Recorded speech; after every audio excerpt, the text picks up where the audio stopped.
Monggo lanjut Mbak Sinten, Mbak Roh napa Mbak In? Saya nggih Mbak In nggih. Monggo Mbak In. Terima kasih nggih. Teman-teman semua, saya mewakili nanti Mbak Roh nambahi Mbak Iza. Jadi kami bertiga dari 15 bersaudara, perempuannya cuma 3 dan berurutan. 5 yang 2 meninggal masih kecil. Jadi tinggal kami Mbak Roh nomor 9, saya nomor 10, Mbak Iza nomor 11 seperti itu. Selamanya kami tetap menjadi adik bagi kakak-kakak kami yang 9. Oh, Mbak Ros 10, saya 11 ya. Nggih, Mbak Iza 12. Lali saking akeh. Sing eling pokoknya saya, Mbak Roh, saya terus Mbak Iza, kami bertiga di Jogja. Apa nggih? Yang ngurusin Mak Iyah yang di sana mau cepat syafaat karena kami memang tinggal di sana gitu. Kalau mungkin tadi Cak Nang suruh bercerita tentang kecil, saya bercerita dari yang gede dulu. Jadi kalau di sini Padang Bulan itu tak lihat panitianya banyak banget gitu nggih Cak Nang gitu. Ada teman-teman yang banyak membantu. Tapi kalau di Mocopat Syafaat itu hanya kami yang mengurusi dari pasang tenda, gelar tikar, masak, bikin minum dan lain sebagainya sampai pagi itu hanya kami dari keluarga karena tidak ada dari jamaah itu membantu. Seperti itu bedanya di Padang Bulan sama di Jogja itu begitu, psikologinya berbeda gitu. Jadi semuanya kebetulan karena kami ada di lingkungan TK, jadi ada anak-anak buah kami anak-anak yang bantu, jadi yang dibantu oleh Pak Bun yang ada di tempat kami. Tapi murni semuanya itu keluarga, pasang tenda napa mboten nggih pokoknya ya kami yang ngurusi gitu. Terus sedikit tentang masa kecil, beda dengan generasinya Cak Non karena kami memang Mbak Roh itu di tengah-tengah. Jadi foto keluarga besar itu hanya sampai Mbak Roh, saya itu tidak ada. Dari Cak Fuad sampai Mbak Roh itu ada ayah, ada ibu, itu ada fotonya sampai sekarang abadi. Tapi dari saya ke bawah itu tidak ada foto yang dengan ayah dan ibu gitu. Ayah meninggal ketika saya masih usia 6 tahun, masih TK gitu. Mbak Iza masih umur 4 tahun juga masih TK.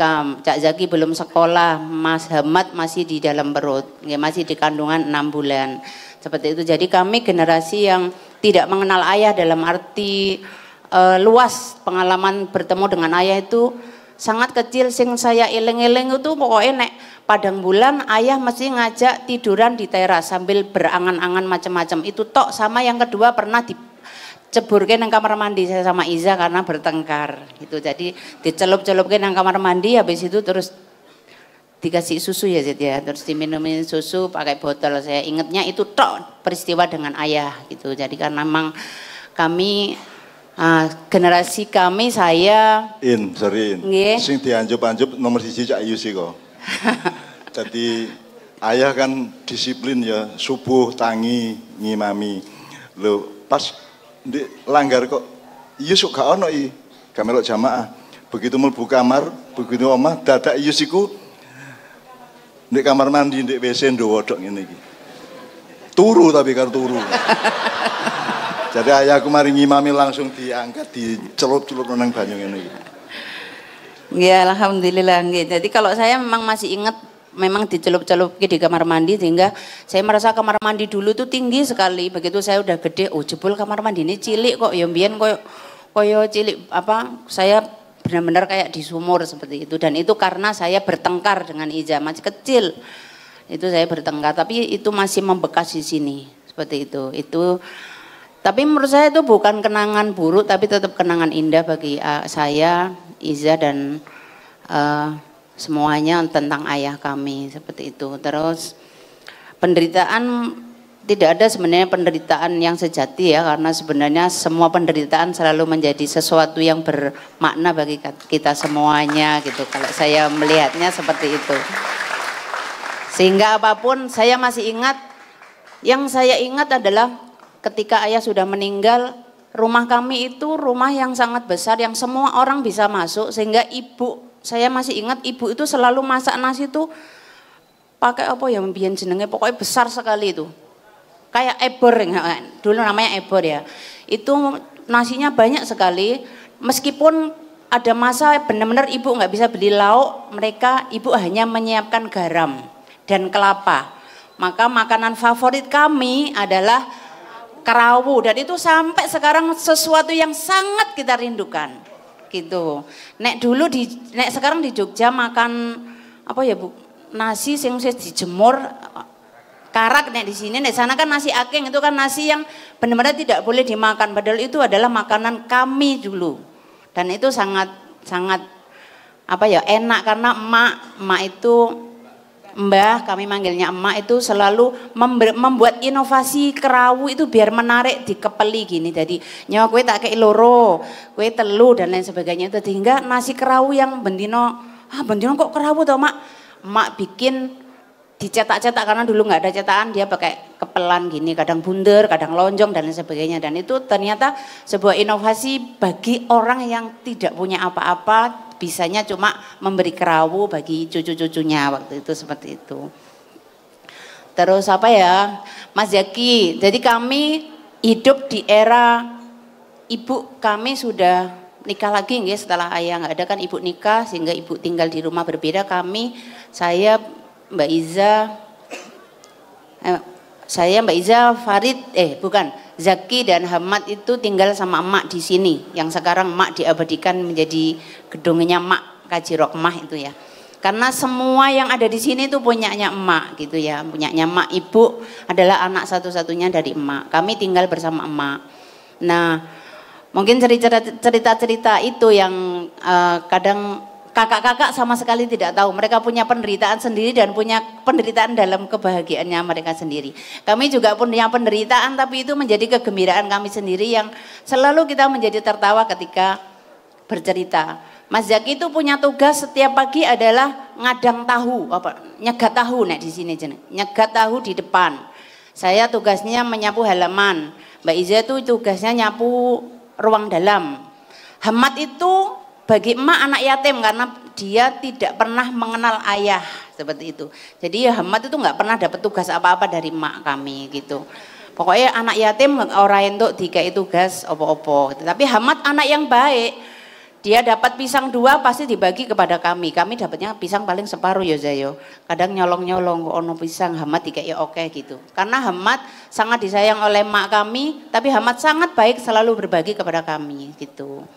Itu Hamad tugas, tidak pernah punya tugas. Sehingga Zaki sekarang kok biyen aku bodoh ya, kudune kan janjian karo bakule tahu kon mlebu nang omah. Jadi Zaki itu sejak jam habis subuh duduk di depan sana, di pagar depan, dulu rumahnya kayak jauh gitu.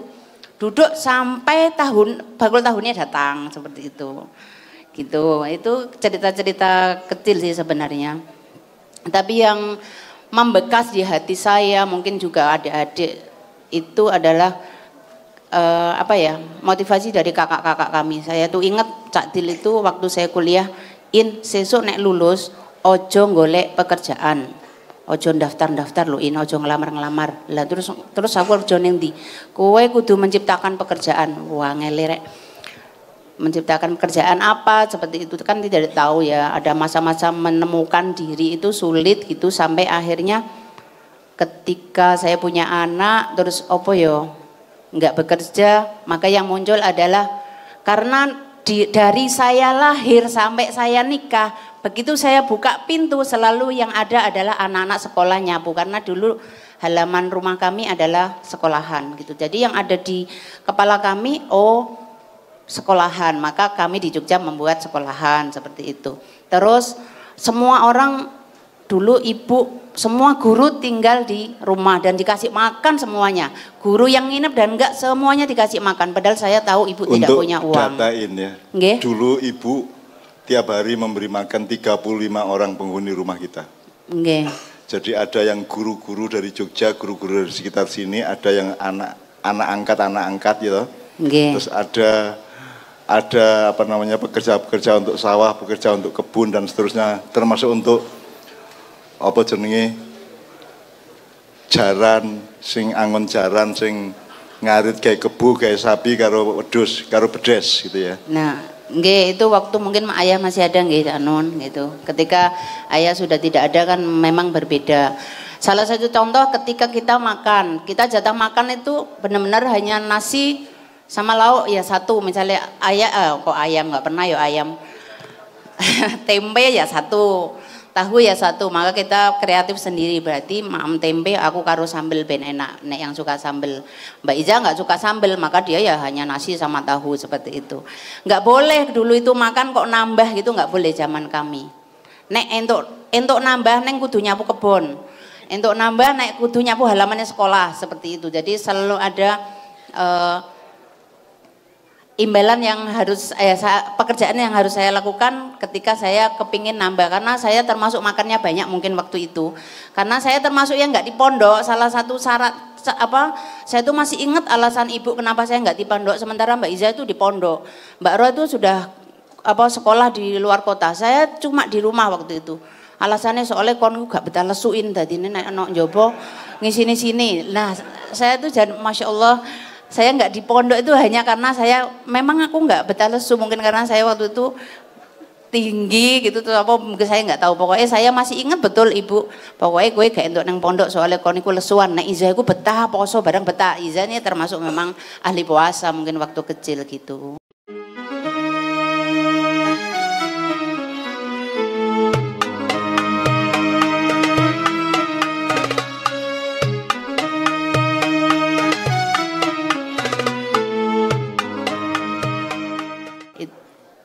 Nimbo itu emak kami lebih banyak tinggal dengan emak, dengan mbah kami, sehingga menurut saya itu sesuatu yang luar biasa karena keterampilan hidup saya justru ada di emak.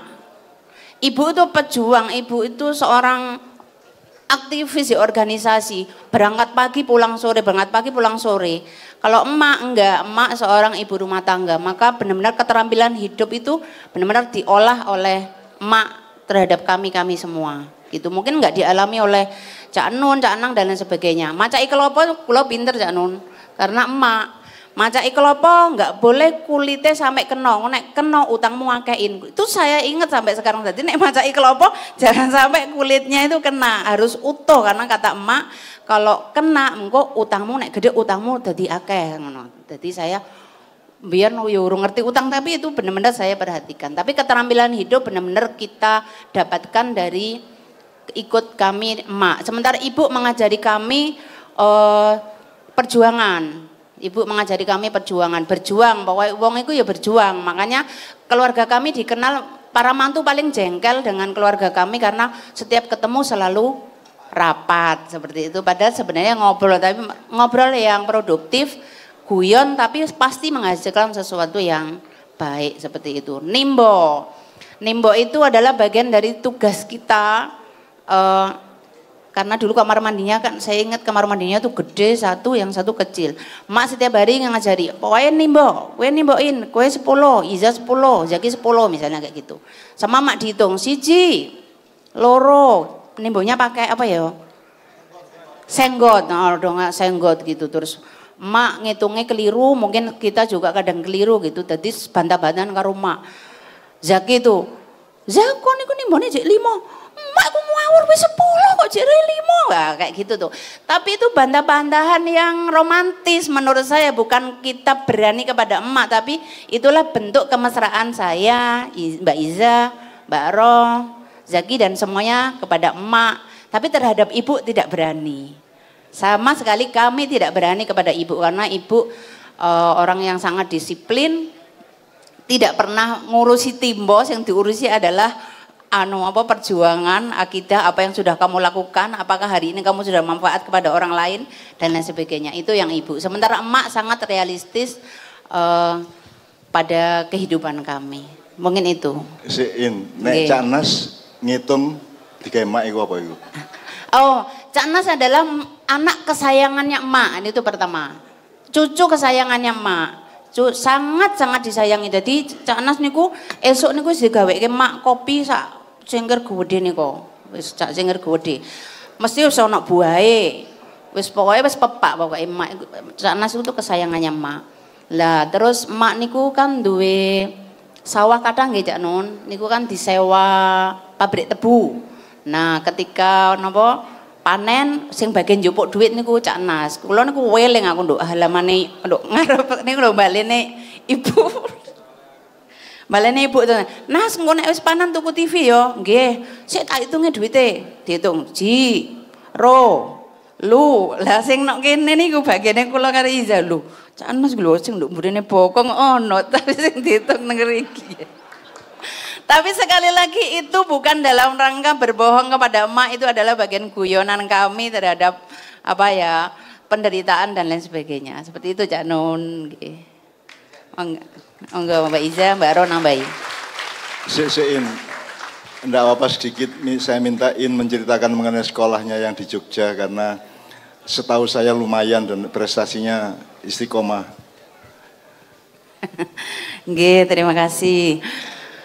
Kami di Jogja punya sekolahan tapi memang bukan seperti di sini ya. Kami hanya di sana adalah PAUD, TK dan kelompok bermain seperti itu. Dulu sebelum kami membuat TK, kami punya pondok pesantren anak yatim seperti itu. Tapi kami akhirnya menyerah karena anak yatim yang kami bawa nek satu sakit kabeh sakit. Sementara Cak Nun itu melarang kami menerima bantuan dari mana-mana. Uang ele nggawa anak segitu banyak tapi tidak boleh menerima bantuan. Akhirnya terus anak-anak yatim kita kembalikan lagi, ada yang di sini, ada yang ke orang tuanya dan lain sebagainya.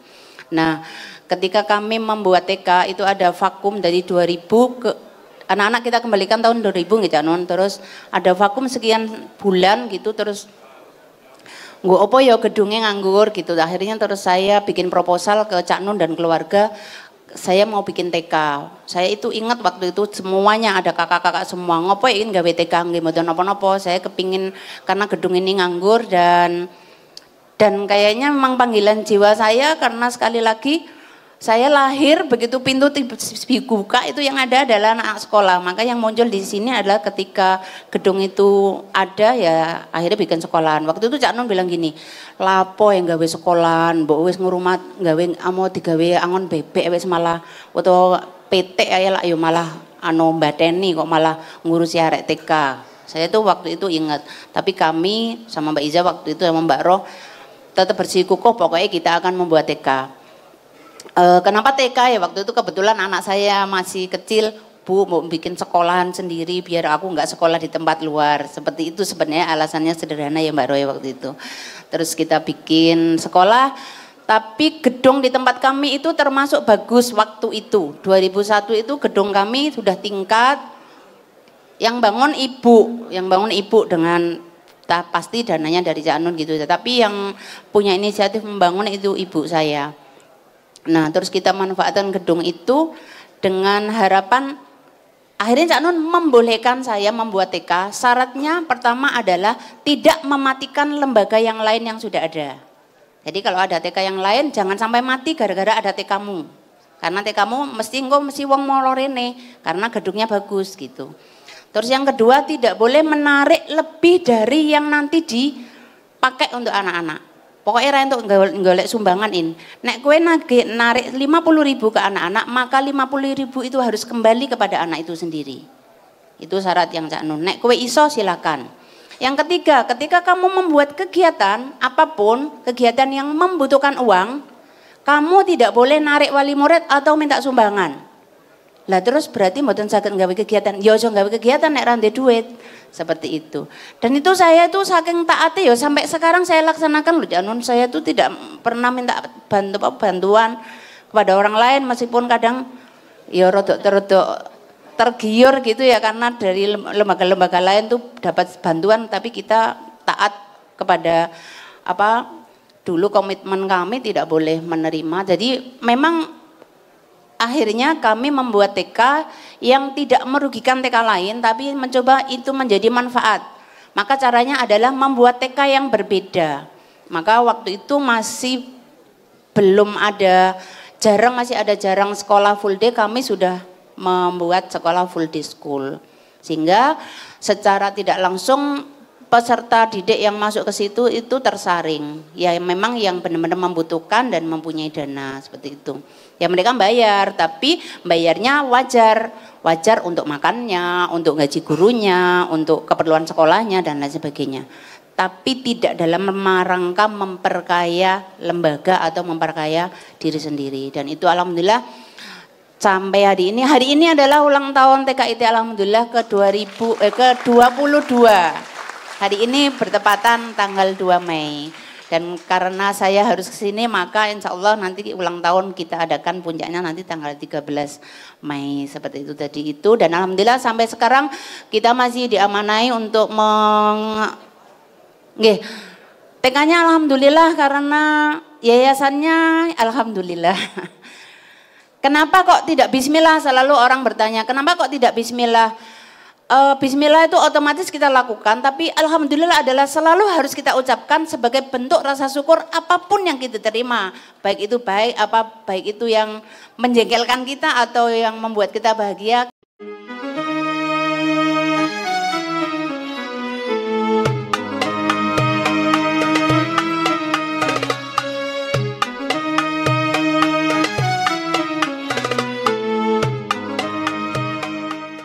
Alhamdulillah sampai hari ini murid kami tidak bisa lebih dari itu nggih, ada 260 setiap tahunnya kita hanya bisa menerima sebanyak itu murid kami. Dan sejak pandemi ini tidak semua full day, hanya sekitar separuh ya Bu Iza ya, separuh yang full day, selebihnya mereka reguler seperti itu.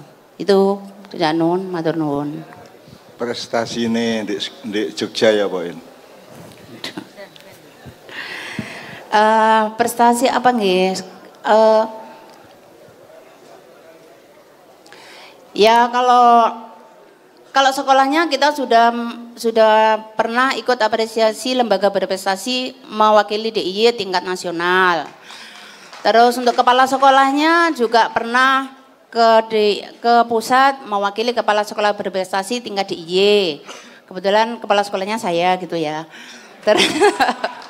Terus gurunya itu tahun 2014 ya Bu Iza. Terus 2019 kemarin guru berprestasi tingkat nasional dan kebetulan yang maju Bu Iza seperti itu. Jadi Bu Iza dan saya yang masuk di TKIT alhamdulillah, kalau Bu Roh ini di yayasannya seperti itu. Jadi alhamdulillah kalau dari sisi prestasi sebenarnya saya tidak suka kan Cak Nun selalu bilang, kalau lomba itu pertanyaan juri adalah unggulannya apa sekolah ini? Unggulanmu sebagai kepala sekolah itu apa? Unggulanmu sebagai guru itu apa? Sementara saya selalu ingat kepada Cak Nun, kita itu tidak boleh memberi unggulan apapun terhadap lembaga. Maka selalu saya tidak bisa menjawab ketika ada juri bertanya unggulan sekolah ini apa. Karena kalau saya bilang unggulannya adalah drum band, masaknya guru-guru saya yang bukan guru drum band. Meskipun drum band saya selalu terbaik sampai hari ini. Seperti itu. Drum bandnya misalnya. Atau tari. Atau yang baik adalah pembelajarannya. Gitu. Jadi menurut saya semua dalam proses pembelajaran yang ada di PGTKIT alhamdulillah adalah saling mendukung untuk menjadi baik. Seperti itu. Jadi tidak ada unggul A, unggul B, unggul C. Karena yang unggul hanya Allah. Begitu kata Cak Nun dan saya taat kepada yang disampaikan oleh beliau. Gitu Cak Nun, terima kasih.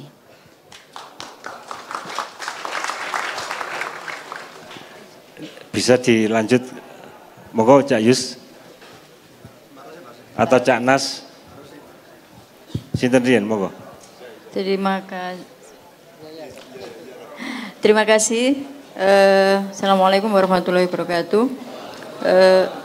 Tadi Mbak In sudah cerita buahnya, saya kehabisan cerita ya.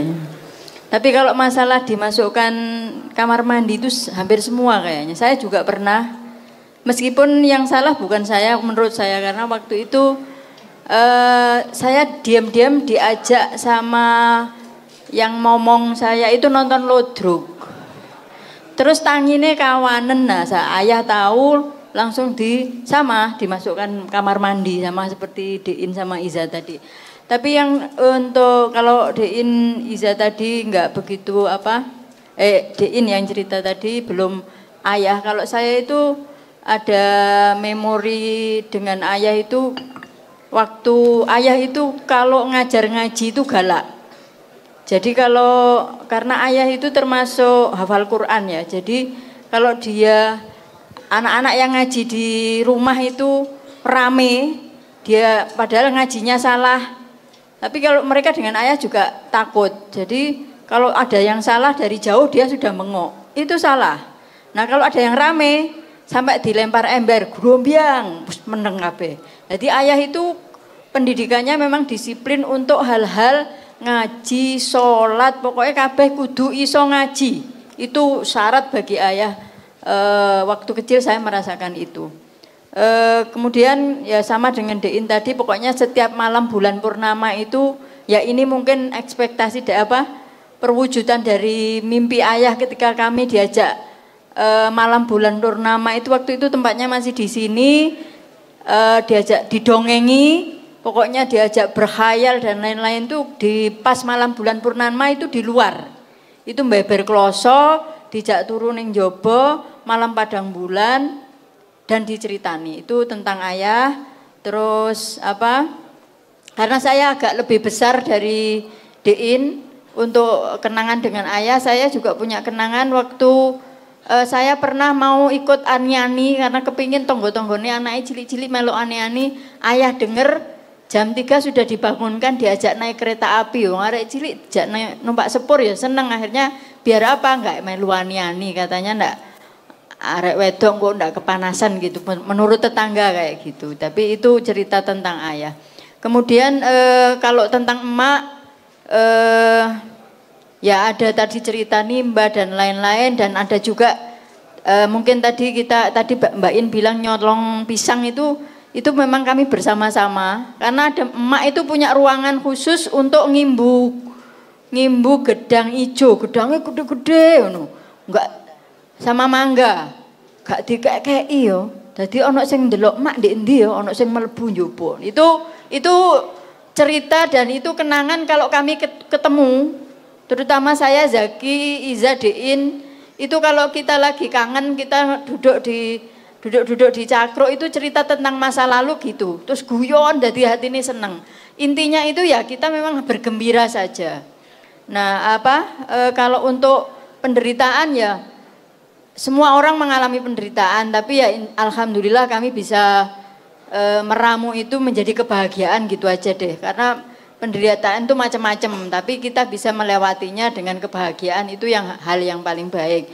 Nah untuk yang di TK tadi, kenapa saya nggak ikut nyemplung di TK? Karena saya itu anak jalanan. Kalau saya ditaruh di TK nggak kuat, mesti pengen melayu-melayu terus. Jadi saya sering banyak di luar, meskipun di TK itu saya jadiin kepala sekolah PAUD, tapi saya itu jarang sekali ada di situ. Tapi bahwa kami tetap terus berjuang bersama-sama bertiga ini, karena utamanya memang kami, kalau tadi Cak Nang bilang kami Sri Kandi, itu ya karena kami saling menguatkan.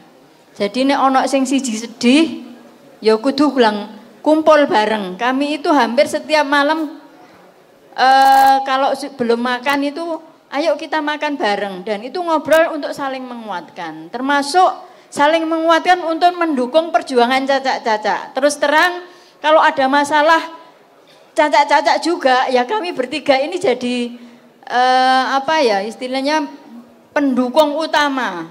Jadi sing bagian ngerem-ngerem, bagian kalau ada masalah ayo bareng-bareng disengkuyung, bareng-bareng bersama-sama untuk itu. Jadi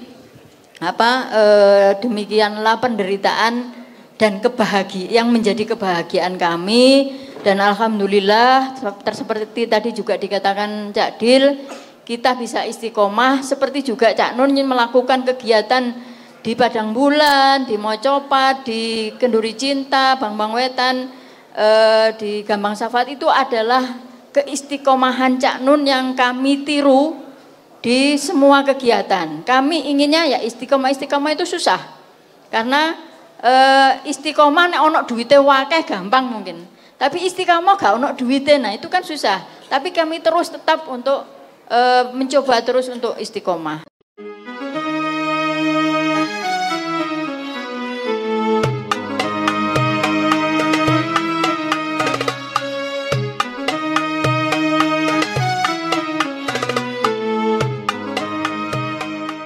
Jadi tinggalan emak yang tadi diceritakan semua yang ada di sini.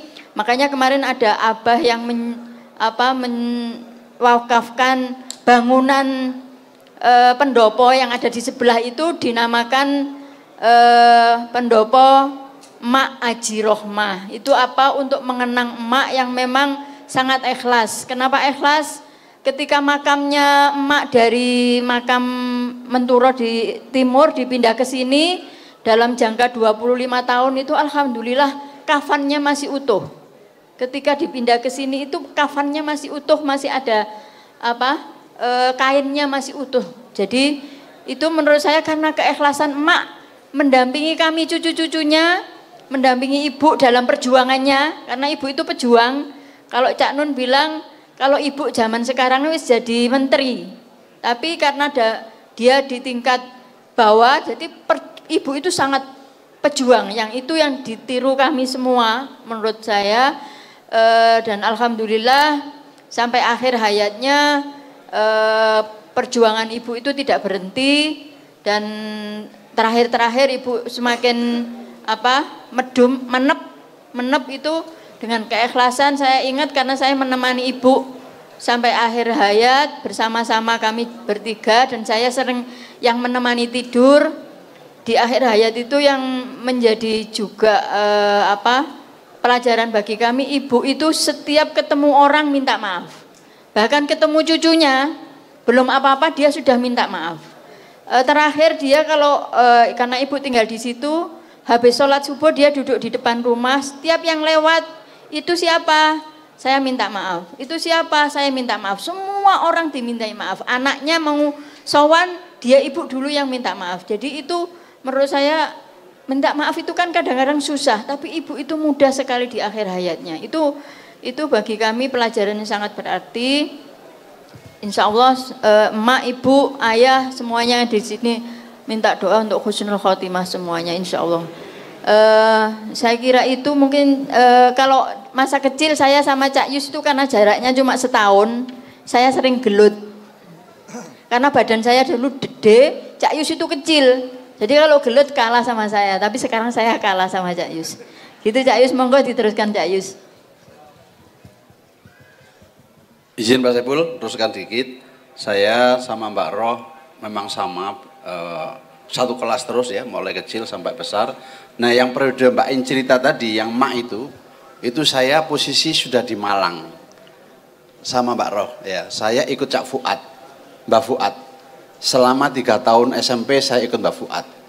Yang unik adalah Mbak Fuad baru saja jadi dosen IKIP Malang. Maka apa yang kami lakukan tidak mungkin cukup untuk hidup. Maka Mbak Fuad, saya termasuk tiap hari adalah bikin kios rokok, jualan rokok di depan rumah kontrakan kami di Dinoyo. Itu selama 3 tahun tiap hari Mbak Fuad pulang ngajar ya gantian sama saya sama ibu sama Bu Fuad untuk jaga warung rokok di depan rumah itu selama 3 tahun. Alhamdulillah 2 tahun. Anak-anaknya Mbak Fuad masih kecil, Amal masih kecil, Azam masih kecil. Jadi kami istiqomah selama 3 tahun saya membantu Mbak Fuad di Malang tiap hari jualan rokok. Bayangno, marjae maiyah bendino jualan rokok nang ngarepe oma selama bertahun-tahun. Saya ngalami 3 tahun ya. Pertama. Kedua, kalau masa kecil tadi sudah diceritakan banyak hal, saya tidak banyak, cuman saya pernah mengalami ketika ibu saya ditinggal ayah tahun 73. Ibu saya bikin warung toko peracang ya, ngelebokno gula, bendino saya nimbang itu waktu itu saya ikut terlibat ya, ketika ibu jualan peracang. Dan sampai hari ini saya kesan satu hal teman-teman sekalian, dan sering tak ceritakan kemana-mana. Apa? Dulu kami sering makan itu, makan nasi, lauknya apa?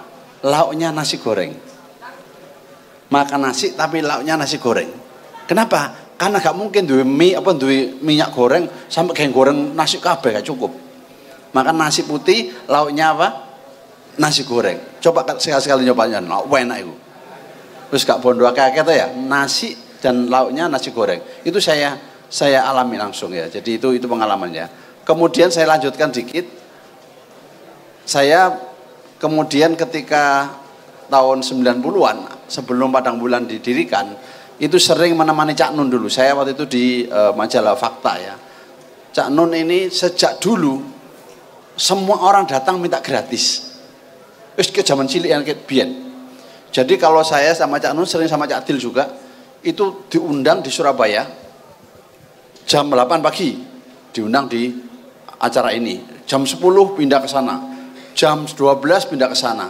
Sampai terakhir pernah suatu hari di Hidayatullah yang sekarang sudah magrong-magrong gedungnya besar itu jam 12 malam kita Nun diskusi di Kejayaan Putih di Hidayatullah. Marun panitia ini takon ngene.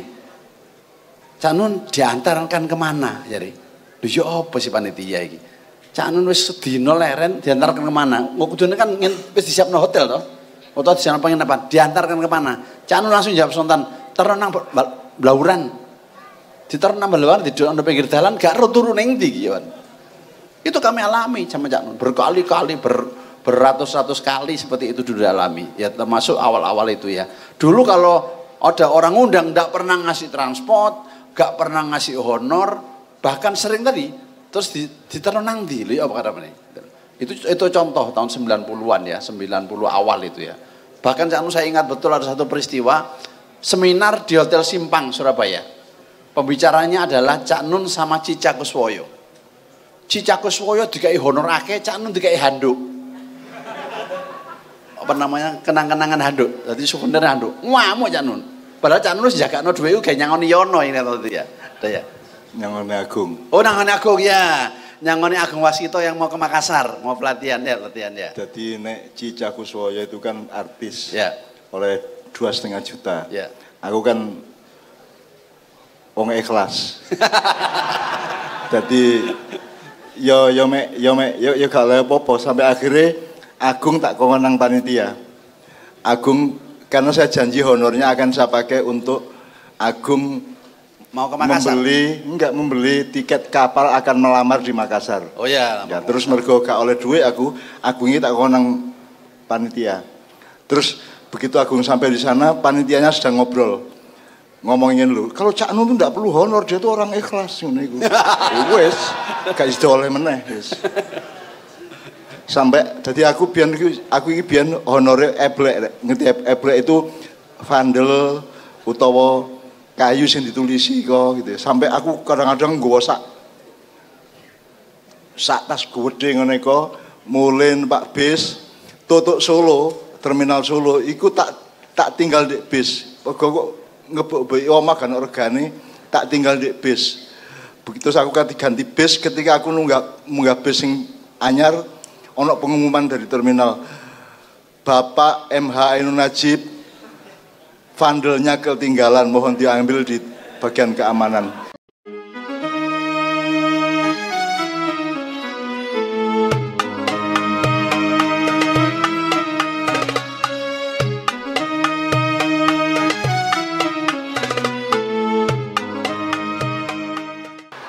Teman-teman sekalian, Yus, ya. Cerita begitu itu sangat banyak sekali ya, dan itu luar biasa. Tapi itu bukan penderitaan dan itu bukan keburukan juga. Agung ini yang juga jemput saya ketika saya menjadi Imam Khomeini di salah satu fakultas UGM. Cak, aku tak jemput. Oke, Gung. Jam berapa, Cak? Jam 10 bengi. Jadi saya acara jam 7:30, jam aku ngono-ngono iku. Allah Ta'ala fil Qur'anil Karim ngono iku wis top, pokoke dadi Imam Khomeini aku. Top wae. Selesai ndek ngarepe gedung UGM ana Agung. Wis itu jemput, Gung. Iya, nganggo apa? Melaku ya. Dobel nyebut melaku. Akhirnya aku mulai melaku, Mas, karo Agung wong loro iku. Terus panitia nggo motor goncengan karo sir-sirane, mari Mas, mari. Mari Mas, mari. Rasane atiku mari tapi njur iku ndasmu ngono kan. Mari ndasmu niku. Itu banyak sekali, tapi yang ingin saya ceritakan nyuwun sewu saya nyelane ya. Yang saya kira saya sangat ingat itu kenapa aku dekat hatiku dengan kamu. Kenapa aku setia kepada kamu. Karena ibu saya itu hampir setiap hari mengajak saya jalan. Aku ditonton ini nang omahe wong sing paling melarat nek Menturo. Kuwabeh sing melarat nek Menturo aku roh nggih Wak Kasrum kidule omah, Wak Lali ndek gang kulon niku ya. Pokoknya orang-orang yang paling miskin itu didatangi sama ibu bawa duit, kadang-kadang bawa beras, dan nanti dia ngobrol sama ibu si melarat ini terus, ya napa Bu, sampean cek duwe beras agak. Jadi ibu saya tuh melatih saya untuk dekat dengan orang kecil. Dan itu efeknya adalah bahwa saya tidak bisa meninggalkan kalian, karena aku hanya dekat dengan kamu. Karena ibu saya tiap hari aku iki ditonton ini nang wong melarat-melarat. Sing jenenge Wak Lali ku anake songo. Penggawean gawe welit, ngerti welit rek. Godhong tebu digawe payon niku lho. Sangat miskin, belum tentu bisa membelikan kathok kaos anaknya, dan ibu saya selalu membawakan itu kepada Pak Lali karo bojone itu. Termasuk ibu saya sangat keras mendidik soal akhlak ya. Jadi aku sekolah di Bakalan rek, 2 desa dari sini ya, Sebani Ngalor iku Bakalan. Di kono SD Bakalan, aku mulai iku liwat sawah nyolong kerai. Konangan karo sing duwe uber-uber. Melwayurin aku dadi sak kuwi montol-montol kerai apa, timun lho, karo tasku. Tutuk omah diuber karo wonge konangan ibuku. Ibuku langsung njewer apa? Kopengku langsung diguweret aku nang Sebani aku. Diguweret njaluk sepuro. Terus aku njaluk sepuro nang wonge. Terus wonge saking terharune mergo aku gelem njaluk sepuro, aku malah disangoni krai sak mbrek. Nah, itu kadang-kadang perlu itu Anda alami. Jadi saya itu teman sekalian dididik oleh ibu saya dan ayah saya untuk sangat dekat dengan orang kecil. Jadi itu bagi saya itu ideologi sampai sekarang. Maka semua keputusan politik, semua keputusan budaya, keputusan intelektual, semua pikiran-pikiran saya itu landasannya adalah ibu saya, ayah saya selalu mendidik saya untuk bersama-sama orang kecil, orang-orang yang sangat miskin. Itu ya. Itu. Aku nyelami itu menurut saya itu yang paling banyak hal-hal lain yang sifatnya romantis, yang lucu-lucu banyak sekali, beribu-ribu hal ya. Tapi yang menurut saya yang paling penting adalah bahwa saya dididik oleh beliau berdua itu untuk dekat dengan orang kecil. Dan aku iki seneng dolen Dik nang konro ya, iki jenenge dalan apa? Yus. Ronopati. Iki dalan Ki Ronopati. Nek kidul omah iku jalan jeblok. Nek lore omah awakmu ngalor iku jenenge jalan Tae Tambung. Tae embung ya. Nek Anda masuk Menturo itu ada SMK, terus ada sungai kecil, terus ada jalan yang di timur itu namanya Jalan Pameran. Nah saya itu begitu saya di Menturo itu saya selalu keliling nang tonggo-tonggo kabeh. Hampir tiap saat saya dekat dengan semua orang, saya nonggo, aku ngobrol, aku opolah gitu. Itu karena ayah saya dan ibu saya yang memang mendidik saya seperti itu. Jadi teman sekalian, Ma'iyah ini bagi saya tidak mengherankan, karena dari kecil saya memang dibiasakan untuk hanya dekat dengan orang kecil. Karena Anda adalah orang yang paling dimuliakan oleh Allah Subhanahu wa taala. Amin amin. Ngono ya, kabeh kon iku kan duwe tugas aneh-aneh. Sing penting kon dadi wong apik, kon ombo atimu, jembar atimu, jujur pikiranmu, apik karo tanggamu, sayang karo keluargamu, wis cukup wis. Kon gak perlu mikir pembangunan nasional, gak perlu mikir macam-macam.